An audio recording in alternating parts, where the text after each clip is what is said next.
guests for a period of less than 30 consecutive days.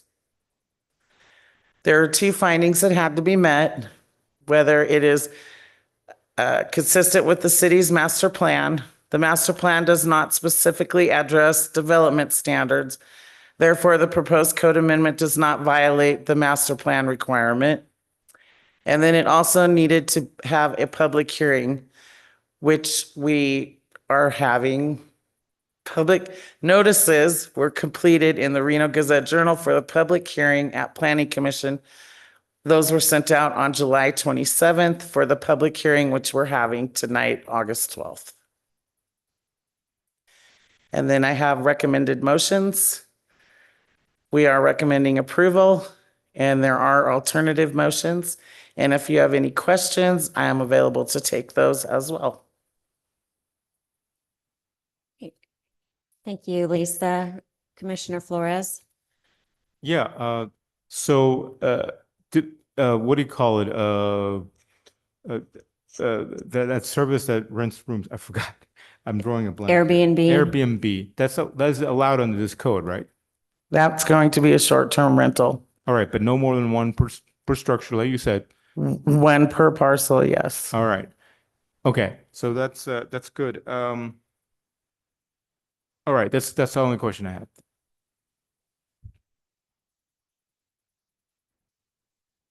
Commissioner Wagner.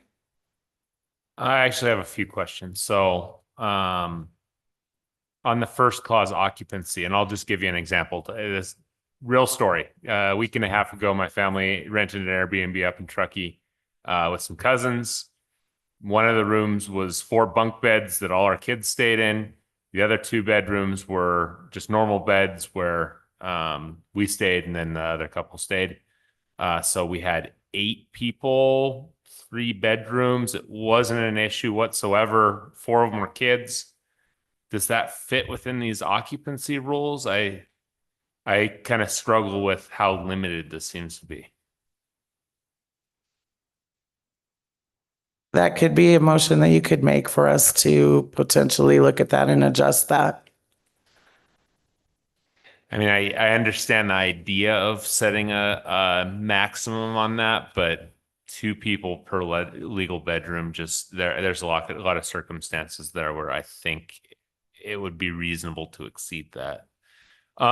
Parking limited to the established parking area for vehicles is provided for the residential building on the property. So driveway, garage, carport. Does that mean they're not allowed to park on the street when, like, let's say a neighborhood where everyone else is parking, using street parking, they would not be allowed to? We didn't add in street parking.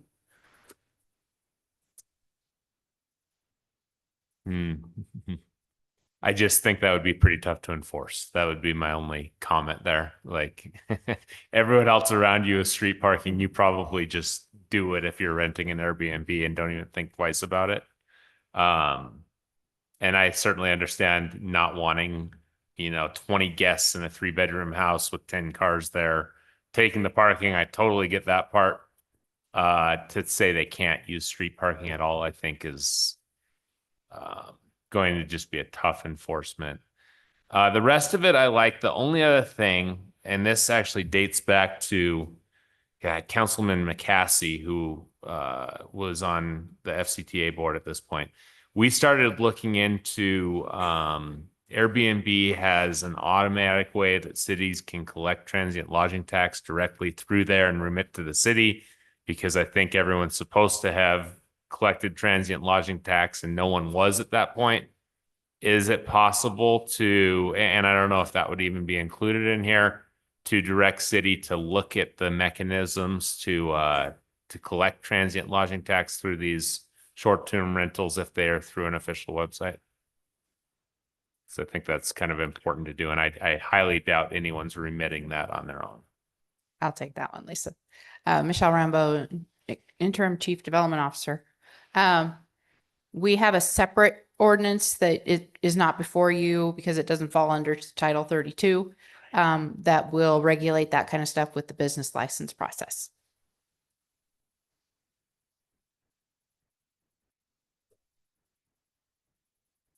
Commissioner Vanderheiden. Just a question or a clarification.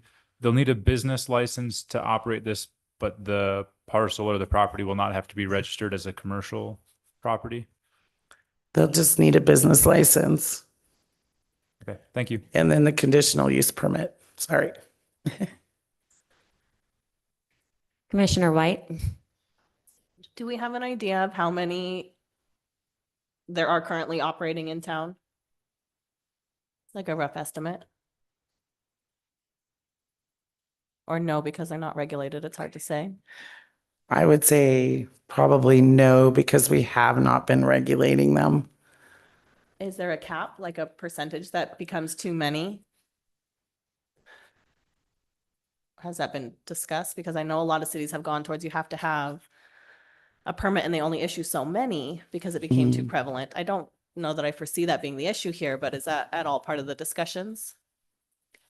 Michelle Rambo, Interim Chief Development Officer. Yes, we have talked about that. We've also talked about, maybe some distance regulations from certain businesses. We've talked about all sorts of different things, but enforcement becomes hard at that case. There's also, as far as how many there currently are, I don't have an exact number. If you go to Airbnb and just do a search for Fernley, there's maybe 10 that show up. So it's not a huge issue right now. We're just trying to get out ahead of it.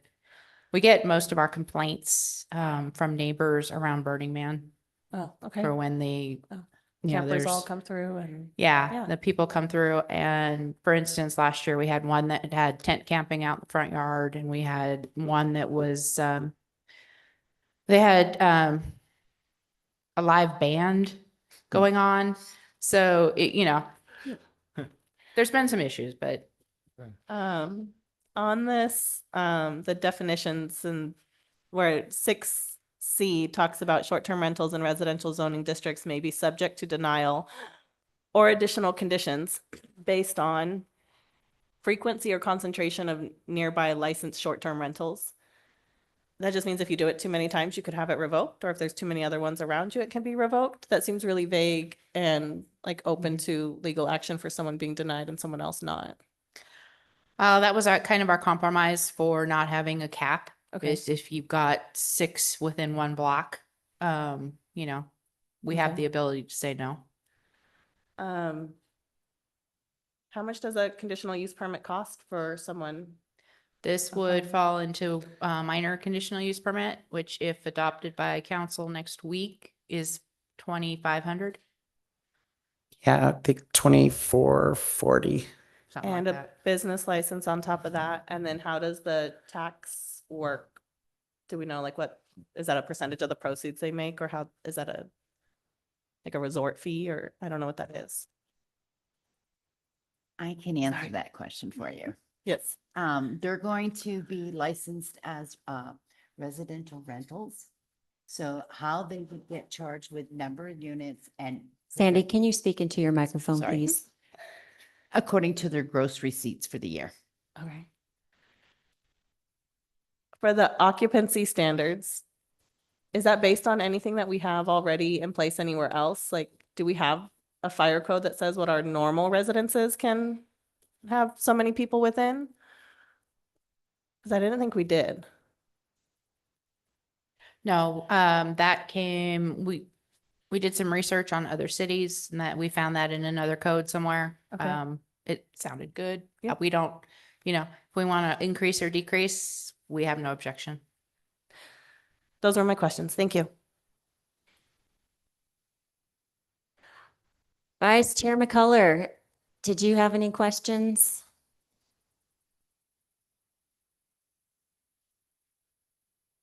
You have to unmute.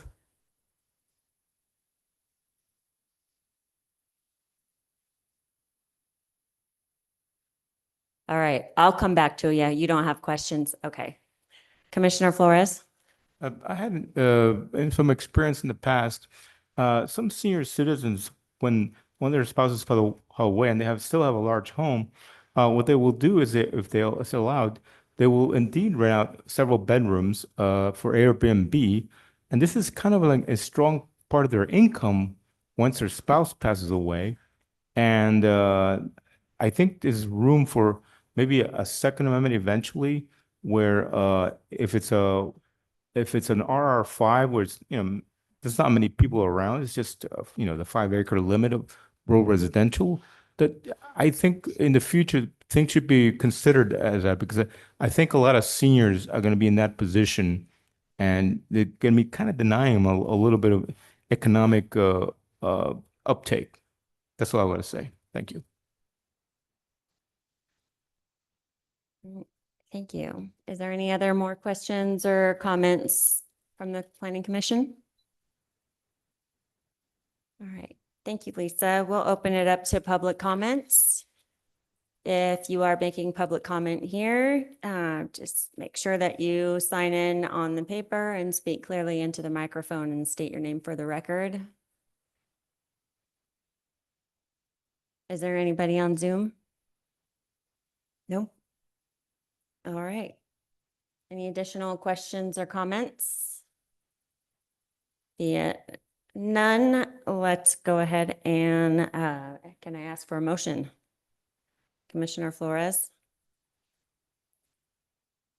I move to recommend that the city council approve Bill 383 associated with CA 26003 as presented by staff.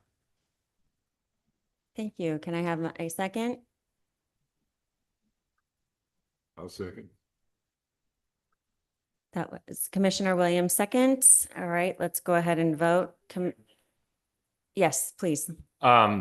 So as stated right now, I am strongly in favor of increasing the occupancy limits and allowing Airbnb residents to just allow for street parking and a revision.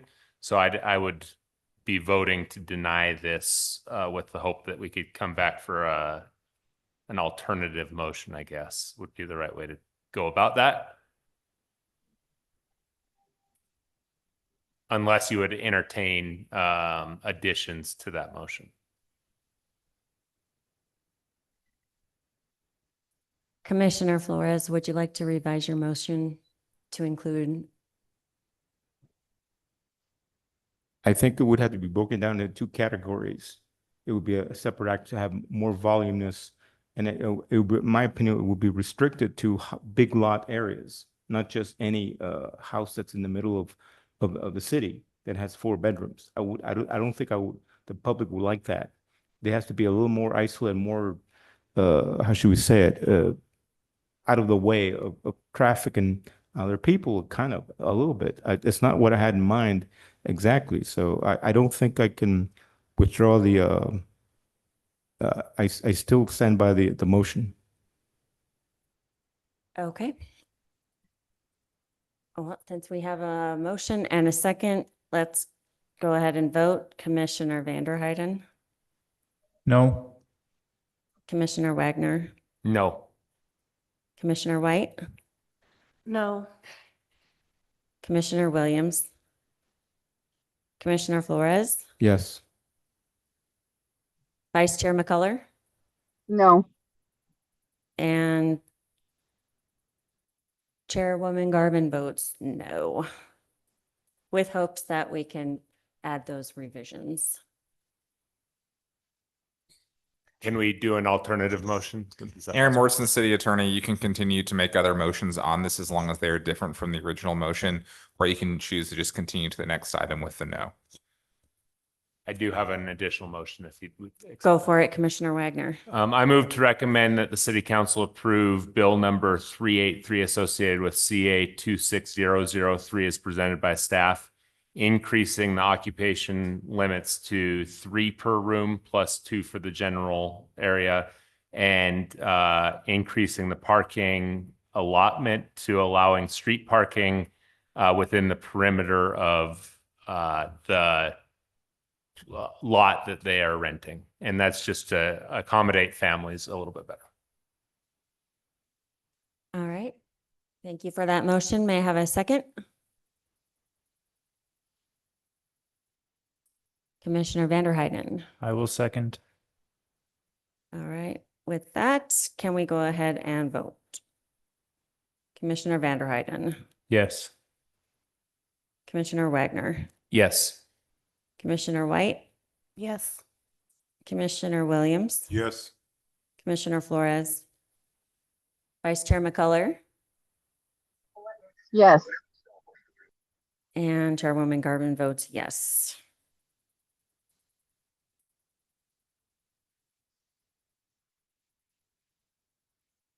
We'll say that passes. And moving on to item 3.3. Discussion and possible action regarding resolution number 26-021 associated with a master plan amendment application, MPA 26002, submitted by the city of Fernley to adopt the South Fernley Area Plan document for approximately 10,000 acres generally located south of the Truckee Canal and east of US Highway 95A. Thank you, Madam Chairwoman. Members of the commission, Michelle Rambo, Interim Chief Development Officer for the record. As you know, we've been working on area plans for the last couple years. This was the third and final area that was outlined in our master plan. For one of these area plans is the south area, which, as you mentioned, is the south of the canal and east of Highway 95A, commonly referred to as the Highlands. We do have a completed draft, which was sent to you last week for your review. And we are going to have the consultant, Inez, come up and give us the presentation.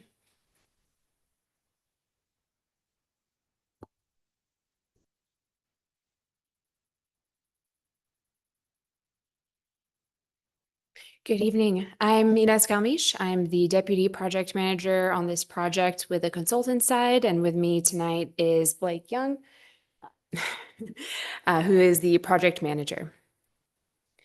And we do have a presentation.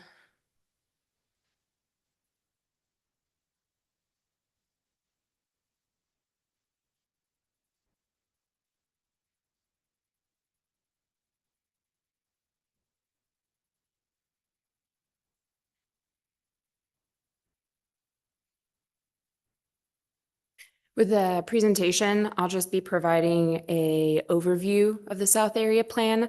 Hopefully, this won't be any new information to you all, as we've been pretty involved throughout the entire process. And thank you for your feedbacks along the way. We really appreciated it. But yeah, this should be a good summary of everything that we've heard from all of the appointed and elected officials, the community, and the stakeholders since we started back in November of last year.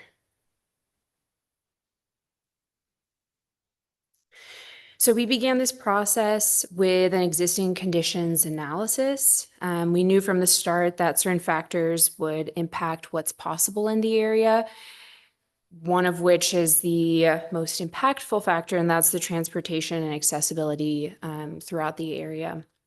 The area currently has unpaved roads, and the bridge crossing across the canals, the bridge crossings across the canal are limited, and certain are in need of significant upgrades. This also impacts accessibility for emergency services throughout. Infrastructure for water and utilities will also be needed throughout the area for any future development.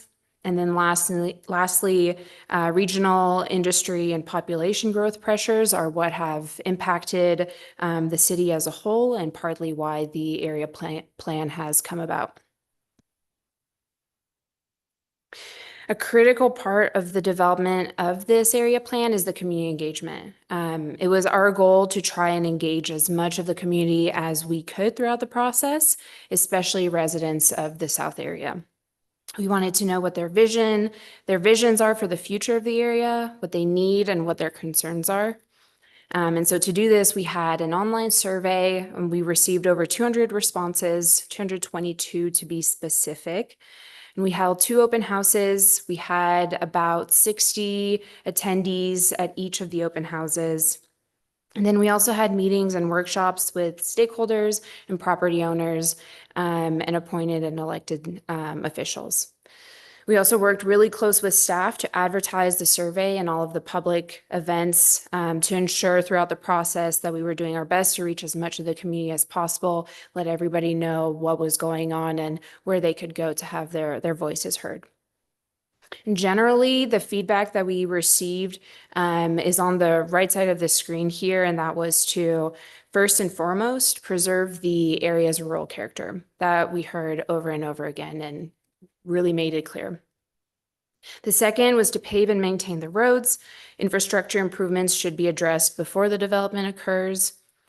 Concerns around limited infrastructure and services. We had interests in parks, trails, healthcare facilities, and neighborhood serving retail. We also had concerns towards large-scale housing and industrial expansion. And then generally from the community's input, we were able to create the vision and the goals for the area. It was really important for us and to staff that the community engagement be the foundation for the vision, the goals, because this needs to be a plan that addresses the residents and the stakeholders' needs and is truly implementable by city staff. So with that said, we established the vision, which is made of the 5 elements, the 5 key focuses you see here, and that's maintain rural character, roadway infrastructure, outdoor recreation, small neighborhood commercial, as well as limited residential opportunities. Part 2 of our community engagement came after we had established the vision and goals and moved into the future land use map development. We hosted a couple working sessions with Planning Commission and with City Council, as you'll remember, since the beginning of this year, initially to create the future land use scenarios and then refine the proposed draft. We then provided the community with the final draft during that second open house. The feedback was very mixed there. We heard from a lot of folks that we needed to maintain the character of the area once again, but we also heard that people wanted to provide adequate roads and emergency access. Connectivity and recreation were additional key themes that we heard, and the overall feedback there was that we needed to make sure to maintain low density rural development patterns and preserve access to their surrounding public lands. So implementation. So from here, we landed with this future land use map you see on the screen. So as you'll notice, a large majority of the area would remain as is, as it currently is. That's with the rural residential designation, the open space, and the existing heavy industrial uses. All of those would remain as they are currently. This reflects the current conditions. And then before I get into each individual land use, I just want to point out that the plan shows a possible roadway network throughout the south area that would allow for improved access throughout the area with 2 possible bridge improvements. This system would allow for the existing residents to maintain the rural roads closer to home, but provide some paved roadways to improve the safety and allow for emergency services to navigate throughout with some main access points. So with that said, the plan shows a few pockets of commercial. We have one on the west, in the center, and then again on the east, which is intended to be small in scale. So no big box stores. We're thinking closer to mom and pop. It should provide resources and services for residents and visitors. We also have a couple areas of medium density residential that have been added following property owner requests and to improve opportunities for potential housing for the Fallon Navy base. And that is in the center up north as well as over on the eastern side. And the medium density residential would allow up to about 13 dwelling units per acre. Along the roadway system are areas of lower density residential. Most of those are generally small areas with the exception of the central block And this was identified as low-density residential, encompasses some of the existing residential neighborhoods there. We also received property owner requests to expand that area so that additional parcels could be included within that designation. And the low-density residential would allow up to 6 dwelling units per acre. For public uses, we have a school site in the north in the center, as well as a civic utility site on the western edge.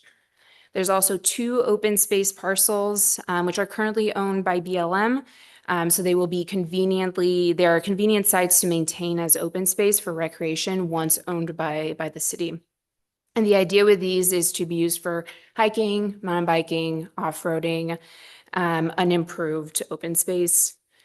And there is also in the very center a park space, which would be programmed park area with the potential for sports fields, playgrounds, courts, generally be a family-friendly area where people can go to together and have fun. And like I mentioned earlier, the intent here is really to maintain the character of the area while also providing for opportunities for property owners and methods of bringing about the infrastructure improvements as well. So with this future land use map, we have estimated to have an expected annual tax revenue of 8.2 million at full build out. It's really important though to note with this that this is not going to happen overnight. It's a long range planning document that could take up to maybe about 20 years to see a full build out. And then by that time, it's highly likely that market conditions will have changed and that some of the development that occurs happens a little differently. But the intent of this document is really to set the guardrails now so that as development interests and applications come forward, the city has guardrails to be able to guide decision making. And now with the water capacity analysis, we analyzed the current water demand, usage, storage, and supply, and identified areas in the area plan needed to ensure the area is supported. Areas where upgrades may need to occur are supply wells, transmission lines, treated water storage, and the distribution system.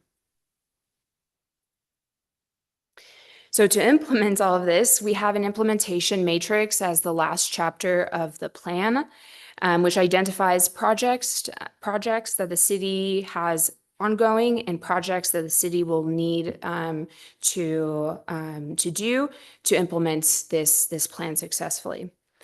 Some of the key areas are roadways, canal bridge crossings, infrastructure and utilities, and water infrastructure as well. And the matrix identifies the anticipated outcome for each of these projects, which city department or agency the cities should be coordinating with, potential funding sources, and the recommended time frame and priority level for each of these. And so that concludes the presentation. I just want to say again, thank you for your engagement, feedback throughout the process. We really appreciate it, as well as the community members and the property owners who participated. We're available to answer any questions. Thank you. Thank you, Inez. At first, I just want to start by saying that in accordance to the Fernley Planning Commission bylaws, Section 5, as well as NRS 28-281A-.420, that I will be abstaining my vote for tonight as I am a property owner in the said South Area Plan area that we are voting to amend towards the master plan. With that being said, Commissioner Flores. Okay, thank you. I noticed that the industrial is already category is already in place because business is going on there. It says it's a kind of refinery, but it looks like it's refining sand and rock. Is it a quarry of some sort? There's 2 of them, I believe. From the aerials, that's what they look like. Are you referencing the area in the southwest? The gray, yeah. So the south area. there's two gray areas there. Yes, correct. And they're industrial, and it refers to a kind of refining and a kind of industrial. Now, are those, what kind of businesses are those? Because I know that it's not going to expand, but do we know what these are? Michelle Rambo, interim chief development officer. Those are both gravel pits. Gravel pits. Okay, because some of them they talk about refining, but I mean extracting gravel pits, right? And there's no mining activity into the hills, right? It's not like that. It's just gravel. Not to my knowledge. As far as Okay. I know, they're just poles in the ground. Okay. I had another question. So this is a pretty hilly area, and but there's residential available in that hilly area. So somebody could, who was fairly wealthy, could go in there and take one of the foothills and build a nice big, home in there, an enormous home, really. Now, there's no restriction on the size of a home for RR6, right? If they want to afford it, they can build any size they want, right? That is correct. All right, so okay, so that's no restriction on that. So I would say that's somewhat probable, in my opinion, that somebody, because of the tech park is going on, some people are going to go up there and build their palaces, basically, which is fine. I just wanted to point that out. Thank you. So there, Blake Young, for the record, with Kimley Horn, there are slope standards as well that would potentially make that development difficult south of the east-west connection. Thanks a lot. Bye. Thank you. And at this time, during item 3.3, I'm going to let Commissioner Wagner go ahead and preside over this. So, thank you. All right, other commissioners with comments or questions? Commissioner White. Just kidding. I did want to disclose that I do live in the vicinity of this, not within the Highlands area, but I do not think it's close enough to affect my judgment or abstain from voting on it. But I do live maybe within a mile of it, if I had to guess. My only question is just confirming all the current landowners who are affected, nobody is in dispute of what is going on with the mapping or any changes. Is that correct? So I would say we did receive some mixed feedback during the second open house. We had one gentleman that came forward that was really against any single family residential in the area, which right now what I believe is currently zoned as rural, what we're showing as rural residential. So that was the one major sticking point during the second open house. But he's the landowner who's being affected, or he's just someone in the area who's against the concept of it? I believe he was someone in the area. Thank you. Other commissioners? Commissioner McCullough? No, I'm good. Thank you. All right, my only comments on this, this is the third area plan we've been through. It's probably the one I believe in the most. It accomplishes what I think is an important objective in potentially getting traffic from Farm District Road over to US 95A, where the high school is, especially important for our high school students. Certainly recognize that Highlands residents move up there to kind of be left alone and off the grid. So I hope that that is kind of preserved. And then my only other comment, and this is out of our control, I know it's going to happen over the next 20 years. I hope developers can kind of stick to this plan and not try to rezone everything to other uses, and that future planning commissions and city councils would adhere to that as well. But I think this was really well done. I actually wish we would have started with this one, and I believe in this one a lot more than that Southwest area plan. So I appreciate your efforts on it. Any other questions, comments? Okay, we'll move into public input. Again, anyone speaking has 3 minutes. Do we have any public input in the room? And any via Zoom? Okay, any additional commissioner comments? And we will look for a motion. Commissioner Vanderheiden. I move to approve resolution number 26-021 associated with the MPA 26002 and recommend that the city council certify resolution 26-021 to adopt the South Fernley area plan document as presented by staff tonight. And do we have a second? Commissioner Williams? I second. All right, we have a motion by Commissioner Vanderheiden, seconded by Commissioner Williams. We'll now vote. Commissioner Vanderheiden, how do you vote? Yes. Commissioner Wagner votes yes. Chairwoman Garvin, I abstain. Commissioner White, Yes. Commissioner Williams, Yes. Commissioner Flores. Yes. And Commissioner McCullough. Yes. All right, that vote passes 6-0 with one abstention, and I will pass chairing privileges back to Chairwoman Garvin. Thank you, Commissioner Wagner, and good job on handling that surprise takeover. Moving on to agenda item 4, Planning Director items. Thank you, Madam Chairman. Michelle Rambo, Interim Chief Development Officer. So for updates on the council actions from the last couple meetings, on July 15th, they did approve the development agreement with the Sherwood project. So that one will be moving forward. On the August 5th meeting, we did the first reading for the minor CUP. And like I mentioned earlier, the adoption would happen next week at the council meeting. They also did, this isn't technically planning commission related, but I'm gonna let you know anyway. After some of the current discussions we've been having with developers on water rights dedication, we did take a resolution to council and which they adopted, which says there will be no negotiating water rights for new developments. So just to make that a little more official, so we have a document to give to developers when they ask. General Planning Department updates.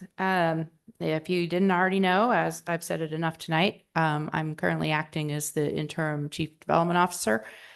So I'm going to do my best to still be here for you. But if you ever need anything and I'm not around, Tristan is helping me out, taking over some of the planning director stuff for me. So probably more than he should, but I appreciate it. And so if you can't find me, give him a call. Laptops, everybody has their laptop now except for McCullough, who is out of town, obviously. Everybody, they're not working, but you have them. Okay. Small steps. Let's see. Oh, I've also been asked to let you know that from now on, all city business needs to be done with your city emails. So anybody who's been using a business or a personal email, we will no longer be sending information to you through that email. You will need to check your city email. The last thing I have for you is that the consultant for the master plan update sent out an email a couple weeks ago, trying to schedule joint planning commission city council meetings for input for the master plan update. And we haven't gotten a whole lot of responses. So if you have not already, the meetings are next Wednesday. We have 9 to 10, 1 to 2, 2:15 to 3:15, or we have 3:30 to 4:30. So before you leave tonight, if you haven't already signed up, if you could give me what time works best for you, and I will put you on the list. And that concludes what I've got for you.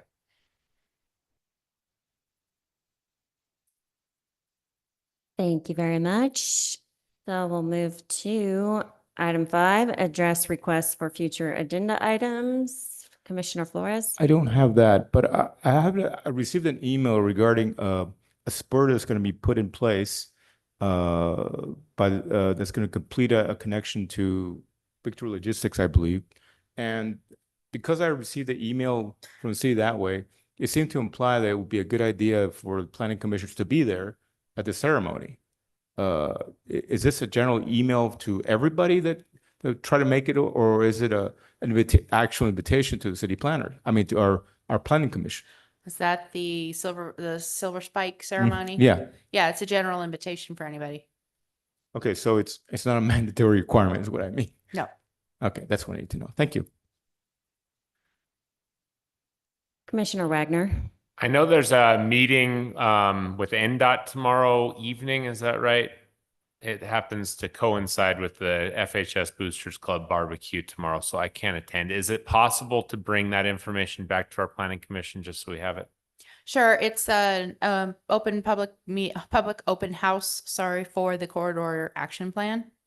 So they're just gathering information from the public on what they think of the potential future projects for the streets.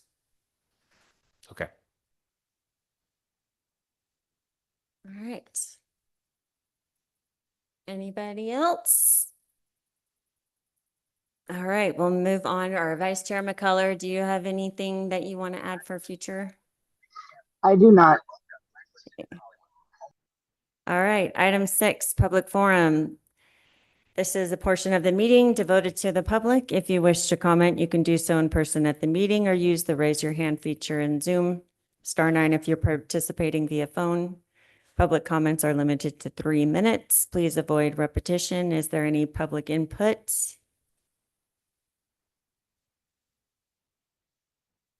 Becky Hallett, for the record, I just want to say thank you for all of your hard work. Aw.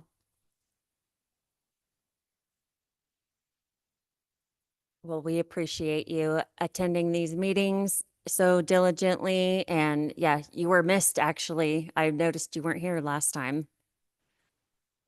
Like our normal cheering section isn't here. Is there anybody on Zoom? Nope. All right. Our next meeting is scheduled for September 9th at 5 o'clock. Meeting adjourned.